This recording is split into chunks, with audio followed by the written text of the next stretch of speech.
Hello, बोल. काय? Okay, पण आर्या आर्या ठीक आहे ना? हाँ, हो समजलं. बाय. काय रे, काय म्हणाला दादा? आर्याला काय? नाही, आर्याला काही झालेलं नाहीये. सत्यजितनी प्रियाला पुन्हा एकदा घराबाहेर काढलंय.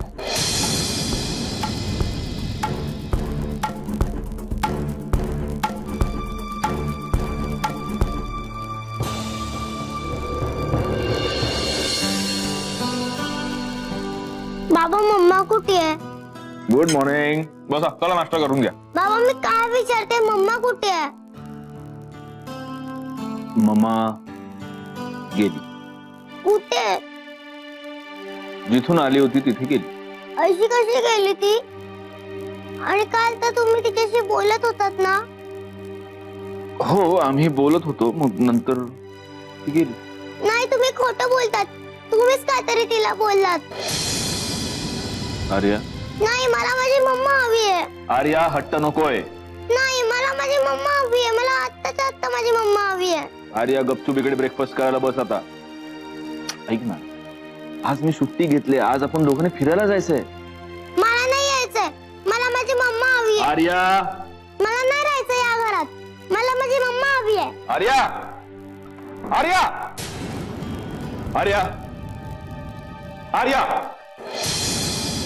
मी नाही ऐकणार. मला माझी मम्मा हवी आहे. आर्या, मला चिडायला लावू नकोस आता. ती मला सोडून कशी गेली? मला माझी मम्मा परत पाहिजे बाबा. आर्या, अगं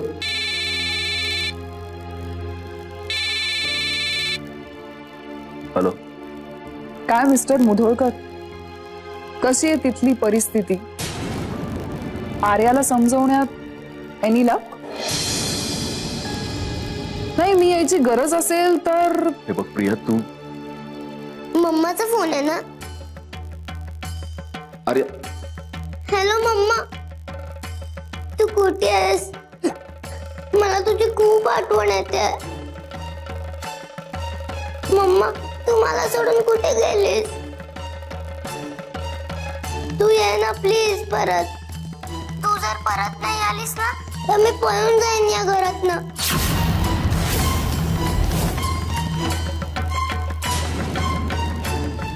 डॉल, डॉल, मी लवकर परत येणार आहे. हा, खरंच. पण तू आधी बाबांना फोन दे बघू. हे बघ, ये तू. सत्यजित, आता बोला, काय करायचं? मुलगी तर घरातून पळून जायच्या गोष्टी करतेय. आता तुम्हीच सांगा, म्हणजे मी परत येऊ का?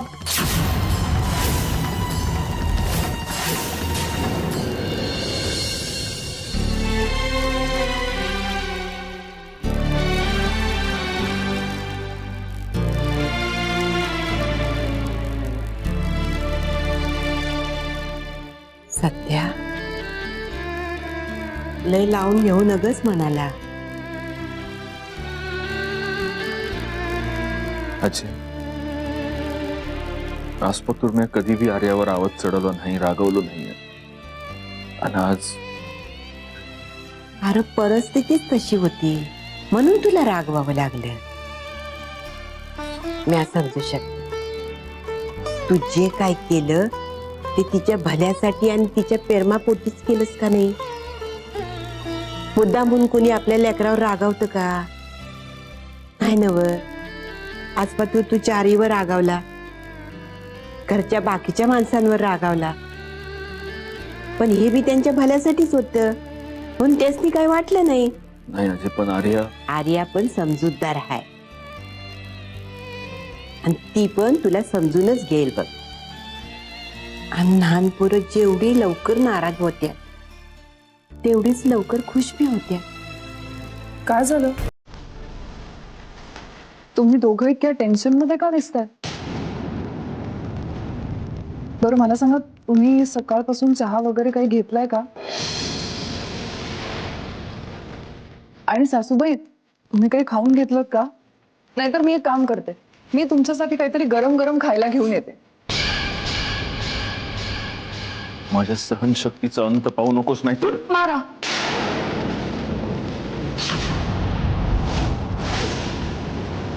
मारा ना.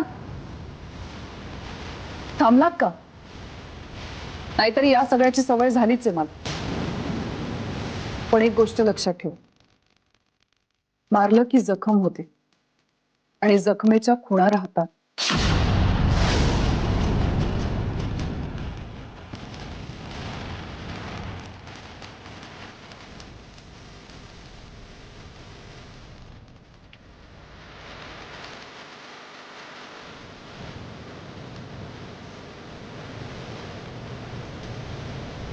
आर्या, डॉल कुठे आहेस तू? मी आले हा.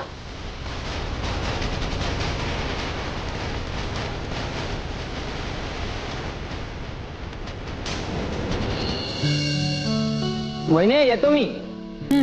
आणि एक विचारायचं राहिलं ग. अरे काय? वहिनी तू कधी निघायचं ठरवलंयस मग? कुठे? अगं असं काय करतेस वहिनी, कोल्हापूरला जायचंय ना आपण. आपण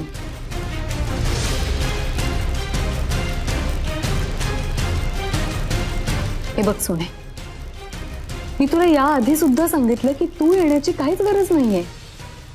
कसं आहे, हे बघ, उगाच तुझी दगदग होईल आणि माझं निम्म लक्ष कामात असेल. तसं काही नाहीये, मी येतो. आणि तसंही तू खूप वर्षांनी कोल्हापूरला चालली आहेस. साईटवर जाण्याआधी किंवा साईटवर. सोन्या, जसं तुला वाटतंय तसं मी काहीच ठरवलेलं नाहीये. माझ्या मनात सुद्धा नाहीये तसं. मी फक्त माझ्या कामाच्या निमित्ताने चालली आहे कोल्हापूरला, बस.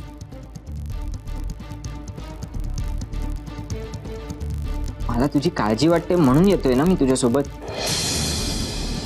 आणि तसंही गेल्या काही वर्षात मी सुद्धा कोल्हापूरला गेलेलो नाहीये. मलाही उत्सुकता आहे इतके वर्षांनी कोल्हापूर पाहण्याची. आणि आता तू जातेच आहेस तर येतो मी तुझ्यासोबत. अरे हो, पण कोल्हापूरला तू कधीही जाऊ शकतो सोन्या. अगं हो वहिनी, पण यावेळेस काका स्वतःहून म्हणाले तुझ्यासोबत जा म्हणून. त्यामुळे आता तू कुठलीही सबब सांगू नकोस. मी तुझ्यासोबत कोल्हापूरला येतोय आणि इट्स फायनल.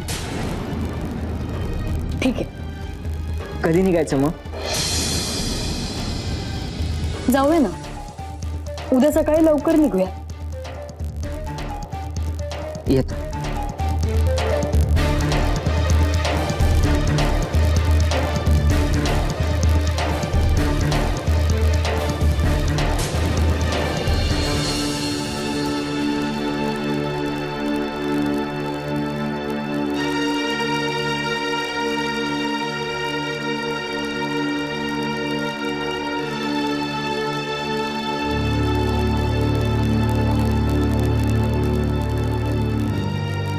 अहो बघा ना, आर्या Shut up.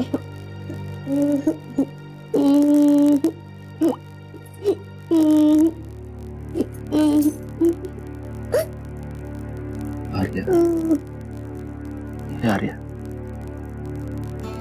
सॉरी बाळा, मी तुला ओरडलो मग. I am very sorry. मला जेव्हा ओरडायचं तेव्हा ओरडा, पण प्लीज मम्माला नको ना ओरडू.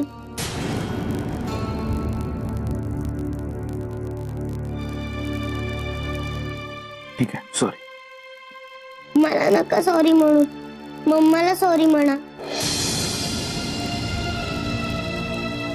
आर्या, प्लीज बाबा. सॉरी.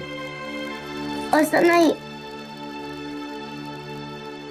आर्या, अरे चक्के जाऊ दे ना. मम्माचा हात पकडा आणि तिला सॉरी म्हणा.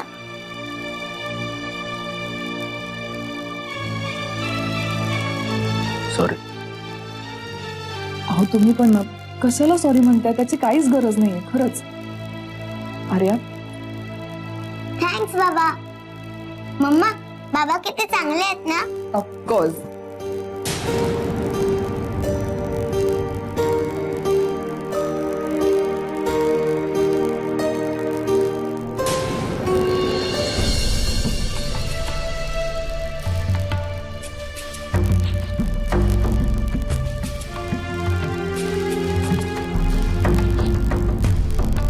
थांब थांब थांब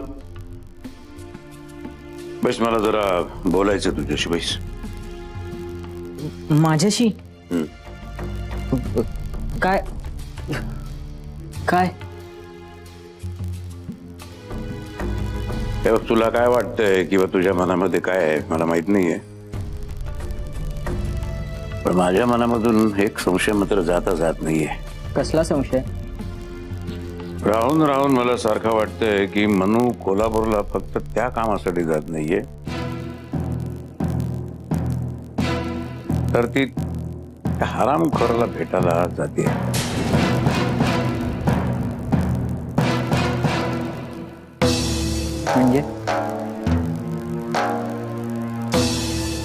म्हणजे नेमकं असं मला सांगता येणार नाही, पण मी चिंतित आहे. म्हणजे नाही म्हटलं तरी मनू त्या हरामखोर मुधोळकराशी. हरकत नाही, तुम्ही माझ्यासमोर मुधोळकरला हवं ते बोलू शकता. की काही माझे त्यांच्याशी संबंध होते हे मान्य आहे मला, पण आता काडीचाही संबंध नाहीये हे तितकंच खरं.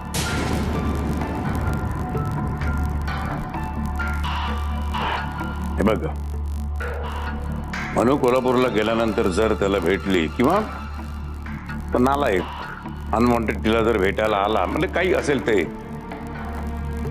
तर ते मला कळायला हवंय. आणि केवळ त्यासाठीच तू तिथे जावंच अशी माझी इच्छा.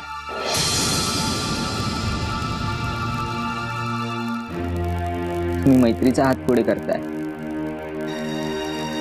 मैत्रीचा हात नाही, रिक्वेस्ट आहे माझी, रिक्वेस्ट आहे. आणि आपल्यात आता जे काही बोलणं झालं ते डोंट वरी काका,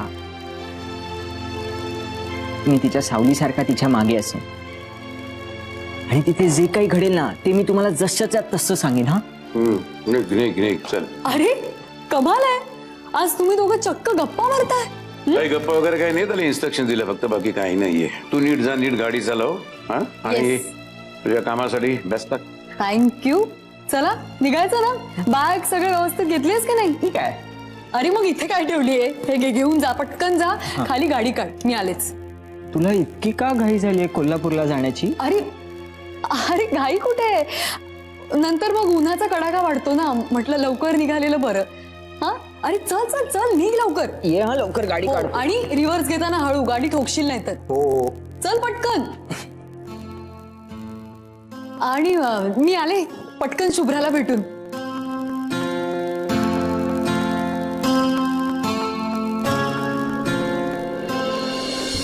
शुभ्रा, ए शुभ्रा, मी निघाले बाळ. तुम्हाला नेत नाहीयेस ना? अगं हे काय? अरे बाप रे, एक मुलगी रुसली वाटतं माझ्यावर.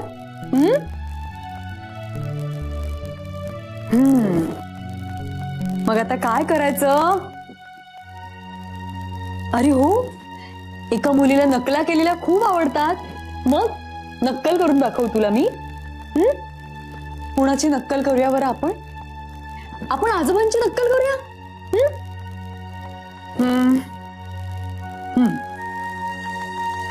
मनू, मी तुला किती वेळा सांगितलंय, पण तू माझं ऐकशील तर शपथ. नाही नाही ना शुभ्रा, नाही जमली ना आजोबांची नक्कल मला.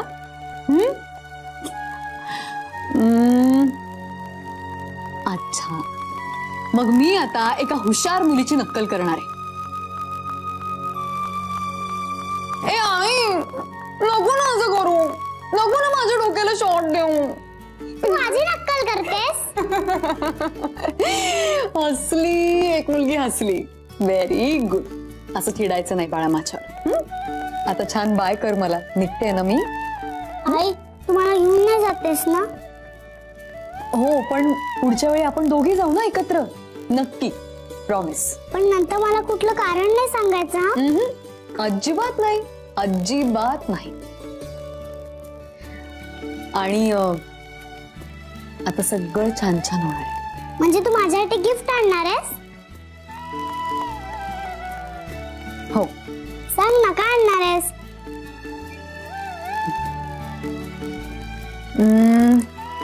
गंमत आहे. एक छानस सरप्राईज आहे माझ्या शुभ्रासाठी. तुला आवडेल असंच गिफ्ट आणणार आहे. पण आता मला निघावं लागेल ना. हे बघ अजिबात मस्ती करायची नाही. दंगा करायचा नाही. आणि आजोबांच्या डोक्याला शॉट द्यायचा नाही.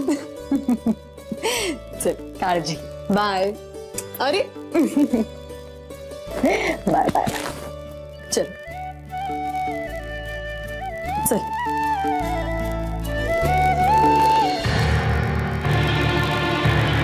मला मंजुषाने सगळं सांगितलं. पण नेत्राचे आता तरी निर्णय घेऊ नकोस, कारण त्याने प्रॉब्लेम्स कमी होण्यापेक्षा आणखीन वाढतील. पण विहंग भाऊजी, प्रियाला जर घरातनं बाहेर काढायचं असेल तर असंच काहीतरी ठोस करावं लागणार. पण नेत्रा, सापाला ठेचण्यासाठी कुणी मगरीला आमंत्रण देत नाही ना. मग तुम्हाला काय म्हणायचंय भाऊजी? आत्ताची परिस्थिती आहे ती खूप चांगली आहे. त्यावेळेची परिस्थिती खूप वेगळी आहे. लक्षात येत आहे ना? त्याची पूर्ण कल्पना आहे म्हणूनच सांगतोय नेत्रा. या सगळ्यातून दादा होळकरला बाजूला ठेवणं आपल्या फायद्याचं आहे. त्याला यातलं काही कळता कामा नाही, ना आपल्याबद्दल ना प्रियाबद्दल. पण माझा ऑलरेडी फोन करून झालाय. काय? हो, दादा होळकरशी बोलले मी. कधी बोललीस तू? म्हणजे मंजुषाशी माझं बोलणं झालं. तिचा नकारच होता या सगळ्यासाठी. मंजुषा निघून गेली, पण प्रिया काही माझ्या डोक्यातून जाईना. तिला आपल्या आयुष्यातून आणि या घरातून हाकलून देण्यासाठी मी दादा होळकरला फोन केला. हॅलो दादा होळकर, तुमचं जुनं प्रेम प्रिया परत आली आहे. बातमी 100% खरी आहे. मी कोण बोलते ते सोडावं. आता त्या प्रेमाला गाठा आणि काय करायचंय त्याचा विचार करा. नेत्रा, तू काय चूक केलीस हे तुला कळतंय का? प्रियासारख्या मुजोर बाईला जर वटणीवर आणायचं असेल तर तिच्यापेक्षा शिरजोरच कोणीतरी शोधावं लागणार आहे. पण त्याचे दुष्परिणाम आपल्यालाच सहन करावे लागतील. प्रियाला बाजूला सरून दादा होळकर आपल्या मागे लागायचा. भाऊजी, दादा होळकरला फक्त फोन आलाय एवढंच माहिती. फोन कुणी केलाय हे माहिती नाही येत आहे. पण नेत्रा, भाऊजी, प्रियाला या घरातून बाहेर काढण्यासाठी काहीतरी करणं गरजेचं होतं आणि मी ते केलं. जर प्रिया या घरात राहणार असेल तर मी आणि युवी या घरातनं बाहेर पडू. अशी तिने मला धमकी दिलीच आहे. मला माझ्या युवीचा जीव धोक्यात नाही घालायचा. आणि मुळात प्रिया आणि मी एका छताखाली एका घरात राहूच शकत. नेत्रा, बघ,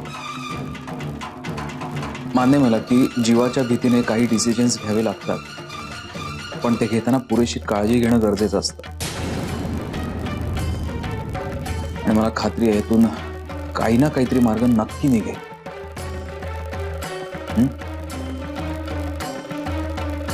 येतो.